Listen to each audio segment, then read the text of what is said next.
What's going on, everybody? Welcome back to the Heavy Wrench. Thanks for tuning in today. Today we're going to talk about a loader with a tire that's taller than me. So stay tuned, check it out, and if this is your first video of mine, check out some of the rest. Hit that subscribe button, hit that like button, hit that notification bell, share it if you'd like. Let's check it out, see what we got today. So this is a 944K wheel loader. It is a hybrid. As you can see, tires are pretty massive. And bring it down here, they're taller than me. It's got a 10-yard bucket on it. So for anybody that doesn't know, a 10-yard bucket is pretty massive. So I'm going to go stand in that bucket right now. It's a little dirty. I'm doing a PDI on this machine, but there's a little view of the machine from in the shop. So let's check it out. Here's me in front of that 10-yard bucket. Pretty freaking massive. Yeah. So let's crawl over here and go check out what's inside of it. I did mention hybrid. Now, that being said, hybrid, what's it mean? Well, what it means is it's an electric drive unit. So this thing is electric drive for all intents and purposes. So it's got 4 electric motors, 1 on each wheel, and it uses a diesel engine, a John Deere 13.5 liter, to run a generator basically, and some hydraulic pumps to drive the machine. So what does that do for us? What does hybrid do for us? Well, let's check out the engine first and we'll get into that. So here's the engine. It is a 13.5 liter twin turbo John Deere engine. I don't know if you guys can see that or not, but we'll shine some lights. It is final tier 4, so yes, it does use the DEF system. That being said, really not a whole lot special with the engine. It's just a 13.5 liter John Deere engine. I mean, it might be a massive machine, but it's still just an engine and a loader. Come up the catwalk here. I guess I'll back up real quick, show you kind of what we're looking at here. So we come up the stairs to some steps, come up the machine. Let's hop inside the cab.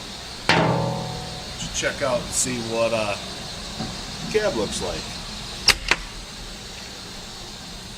Now this thing does not have a steering wheel.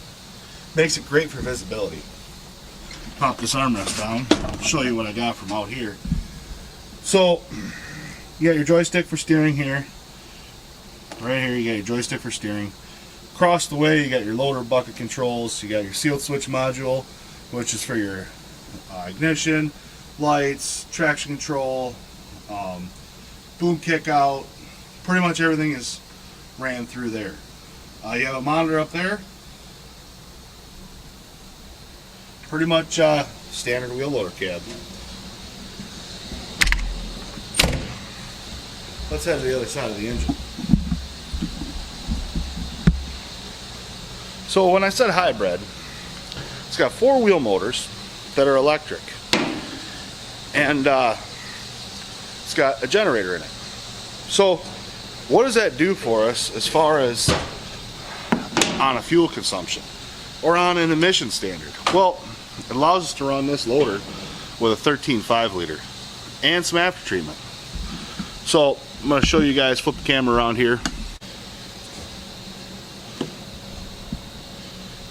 So here's that 13.5 liter. I don't know if you guys can see it, better side engine view. It's a big engine. I mean, you know, trucks are running 15 liters, semis are. So this is a 13.5. It's a little bit smaller than that. We got our big SCR canister, air filter, charge air cooler, inlet line there. We got our pretty standard starter down there. I don't know if you can see it. No, you can't see the orange cables back there, but our generator sits behind this. There's a drive shaft that runs the generator portion of it. So let's see what we can see on this side.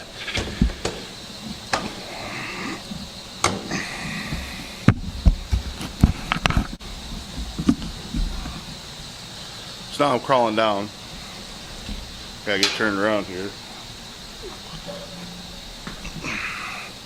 So I'm crawling down. This is the center joint. What's going on in the center joint here? Let's check it out. Well, we got some orange cables down here. This is your electric cables for your drive system. Okay, these are going to the front and the rear. I'm going to try to get the light up in there so you guys can see, guys and gals, whoever's watching this video.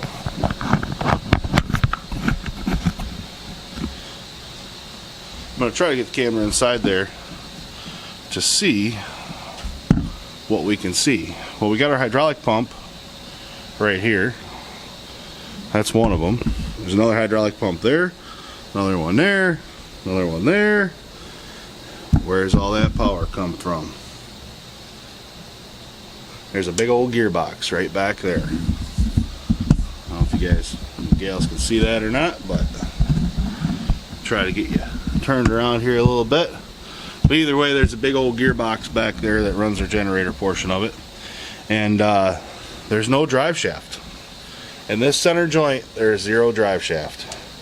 Everything that gets driven is through these orange cables that go to them electric wheel motors. So, is this something that's been out for a while? Absolutely. This is something that's been out for a while now. I believe something like 2011 they brought this wheel loader out with electric drives, and they were kind of the pioneers, John Deere was, of hybrid loaders, the way it seems. So this thing is just massive. See the stairway? That's the second story up there. It's pretty big. I think it stands, I think the one guy told me it stands 14.1 tall, as far as the height of the machine just sitting here. So it's not something you're going to truck down the road, not something you're going to drive down the road. So anyway, back to this hybrid thing. A lot of guys talk about hybrid cars and all this stuff, and most of you guys, or maybe gals, whoever, most everybody has seen some of those memes that you know, some of those memes that are like a generator and an electric car being driven by it. And it's kind of a funny meme, but that's pretty much what this is. This thing here is a generator that drives some electric wheel motors, and that's kind of what we're doing. But is it a bad thing? Is it a good thing? I don't know yet. I think it's pretty good. The torque is amazing on this thing. Hydraulic cycle times, crazy fast. I mean, your pump is running at 1800, 1750, somewhere in there where they like to run a generator, right? So it's not crazy RPMs. And you don't have a torque converter. You've got a gearbox. So what's that do? Keeps everything pretty consistent for our emissions type stuff. So when we keep things consistent, we can really regulate and micromanage the fuel consumption of this thing. So they are really getting to be pretty micromanaged with mining equipment. This thing here, I don't know. You tell me what a semi holds. So what's this thing doing? It's doing a pretty good job with load materials, because who else can do 10 yards in one bucket? That takes a big loader, you know. That's not something you see everywhere. This generally sits in mines. You're not going to see it on construction sites. For the most part, I don't get to see these machines very often. I work in the shop. It's not something I get to see all the time, because they go out to the mine, they never come back because nobody really wants to truck them. That's a huge expense to truck these things. I couldn't imagine what it costs to escort this and have a 14.1 or even higher when you're talking about going down the road for power lines and bridges. It's got to be a crazy route they have to take, especially here in Michigan. Now the weight, I don't know. That might not be as big of an issue for us in Michigan, but because we do have crazy weight laws here, we're allowed to haul quite a bit. I really just wanted to give you a quick rundown of what a 944K looked like that's brand new. Now, some people may like the industry's changed and going to hybrid, and some may not, and that's fine, whatever. Do I think it's going to be more of a thing that we're going to see in the future? I think so. Why? We can take a smaller engine, run a big generator that runs a big loader. So even on the smaller scale, they've been out for a while too. There's been some smaller hybrids that Deere's came out with, and they've proven to be pretty good. A little different to drive, these hybrids are, because electric is way different to drive than feeling the old torque converter and transmission. It's kind of a wild thing. I know there's been some excavators out there too that have been hybrid. They're really trying to go to that market. Why? It's the emissions driven thing.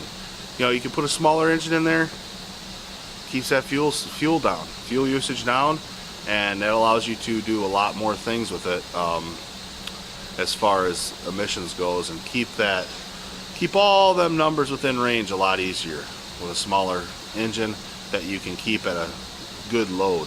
That's what it's all about with emissions, is keeping that engine loaded up to a good load and keeping it consistent so we can dial in our depth and dial in our particulate matter and keep it all as minimal as possible and keep these things running a long time. I know there is pretty crazy warranty on these things. They stand behind them pretty well, so that's a good thing. What else can I tell you? Well, I guess this is going to wrap up the video today, but I did see this guy on Instagram, caught my attention, and then he showed up on YouTube. Check out Mike's Garage on YouTube if you're looking to get into automotive stuff. You know, he's a pretty good guy. He seems like he really wants to help out everybody that's trying to get into it, gonna get into it, and showing you some different things, because working on fire trucks, it's different than automotive. It looks like he also works on some automotive stuff, which is pretty cool. Check him out. He just had a video come out that was really stellar about being a good mechanic. So check him out, Mike's Garage, and the fire truck mechanic on Instagram. And like always, subscribe, post, comment, share, like, and hit that notification bell. Keep that iron moving.